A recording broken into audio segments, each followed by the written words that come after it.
You've been charged with the DWI in Texas, and right now, feels like the case is already decided. The officer's report sounds one-sided, your license is on the line, and you've worried this is going to wreck your future. Well, I'm Barrett Dye. I've helped hundreds of Texans fight and beat DWI charges just like yours. In this video, I'll show you 5 strategies that can get a DWI case dismissed, what to challenge, what to look for, and how to spot the weak points the prosecution doesn't want you to see. Let's start with the very first moment of your DWI case in Texas, the reason you got pulled over. A lot of people think if you were pulled over, it must have been fair and square. But here's the truth. Police cannot just pull you over because they feel like it. Under Texas law, an officer has to have what's called reasonable suspicion that you've done something wrong. That could mean running a stop sign, drifting out of your lane, or even something as minor as a broken taillight. But here's the secret. Sometimes officers make mistakes.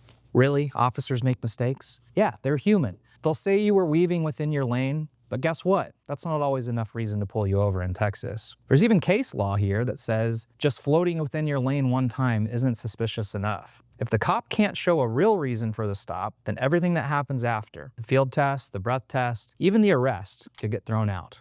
I had a client in Central Texas who was stopped late at night just for touching the lane line, or the fog line, you know, the white line on the right side of the road? Well, we fought that in court, showing dash cam footage that proved he didn't actually cross the line. The judge agreed the stop wasn't justified. Case dismissed. If you were pulled over and it felt unfair, don't just accept it. The very first secret to getting your case dismissed is to challenge whether that stop was even legal in the first place. Let's move to the roadside. Most Texans have heard of the walk and turn and one-leg stand tests. You step out of your car, the officer asks you to balance on one foot, walk a straight line, maybe even follow a pen with your eyes. Here's what most people don't know. These tests aren't as reliable as police want you to think. The instructions for these tests come from specific guidelines set by the National Highway Traffic Safety Administration, or NHTSA for short. If the officer skips steps, uses poor instructions, or there's bad weather, uneven ground, or you're wearing the wrong shoes, those results aren't valid. I've seen cases where someone failed the test because they were nervous, they were wearing cowboy boots, or even when it was raining hard. In Texas, we can demand the officer's body cam or dash cam video. Sometimes the video shows the officer doing the test wrong, or my client doing just fine, even if the report says otherwise. In one of my cases, the officer claimed my client lost balance 3 times. We played the video where you could see he never even stumbled. The prosecutor dropped the case right after we made him watch the footage. So, the second secret is always look at how these field sobriety tests were done. They're not perfect, and mistakes often mean your case could be dismissed.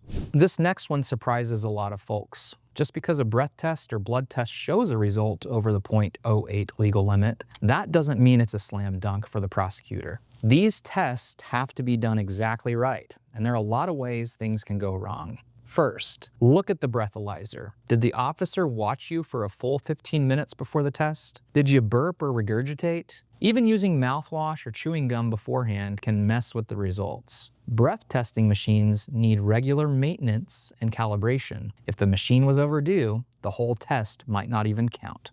Blood draws also have strict rules.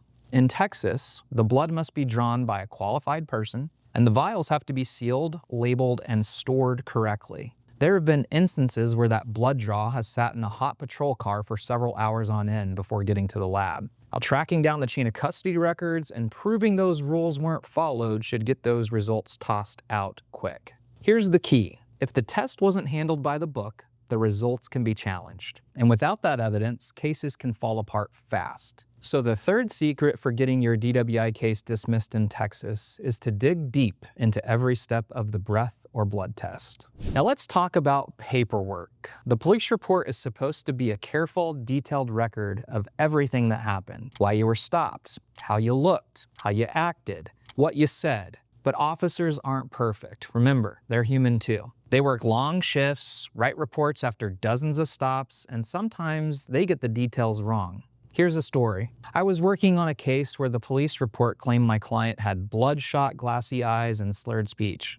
Surprise, surprise. That makes it in all the reports. But when we reviewed the body cam, not only did he speak clearly, but his eyes looked fine. The officer had mixed up details from a different case he'd handled earlier that night. We noticed the report's timeline didn't match the video, and there was a wrong license plate number. We've been in the troughs of DWI defense work for a long time, and it's extremely apparent to us that a lot of times, officers try to copy and paste from previous reports to make the report writing go a bit quicker or easier. In Texas courts, if you can prove that the official record is full of mistakes or exaggerations, it raises serious questions about the whole arrest. Prosecutors hate having to explain why an officer's report doesn't line up with reality. Sometimes finding a few big errors is enough to get the case dropped. So the fourth secret, go through every word of your police report with a fine-tooth comb. You'd be shocked how often there are mistakes that can completely change the case against you. Here's the final and maybe most powerful secret. Sometimes the best way to win your DWI case in Texas is to play a little legal chess. Prosecutors don't want to lose at trial, so if your attorney can point out enough problems in the evidence, the officer's testimony, or the way the case was handled, prosecutors will sometimes just decide not to go forward. I had a case in South Texas where we challenged the stop, the field test, the breath test, and found 3 big mistakes in the report. The prosecutor realized that if the case went to trial, there was a good chance they'd lose. Instead of risking that, they agreed to dismiss the charges outright.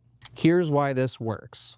Texas district and county attorneys are busy. They handle hundreds of DWI cases every month. If your attorney shows the prosecution that they're going to have to fight really hard and still might even lose, they often decide their time is better spent elsewhere. We often tell a prosecutor, you've got much bigger fish to fry, let's make this easy on you and have this case go away. Sometimes that works. It's a bit like poker. You don't always have to go all the way to trial to win. Sometimes showing the other side you're ready to fight and that their case is weak pushes them to fold. That's how dismissals really happen. So to recap, if you're facing a DWI in Texas, these are the 5 secrets you can use to fight for a dismissal. First, challenge the reason for the traffic stop. Second, question how the field sobriety tests were given. Third, dig into every detail of the breath or blood test. Fourth, look for flaws or mistakes in the police report. And fifth, put real pressure on the prosecutor by exposing every weakness in their case. Each of these steps can turn a scary situation into a chance for a second shot, often without ever stepping foot in a trial. But here's something you really need to know. The Texas police do not play fair when it comes to roadside sobriety tests. They're trained to trick you into making mistakes, even when you're totally sober. In my next video, how cops use sobriety tests to trick you during DWI stops, I'll show you exactly what to watch out for, so you can protect yourself and your rights the next time you see flashing lights in your rearview mirror. You don't want to miss this. It can make all the difference if you ever get stopped. See you over there.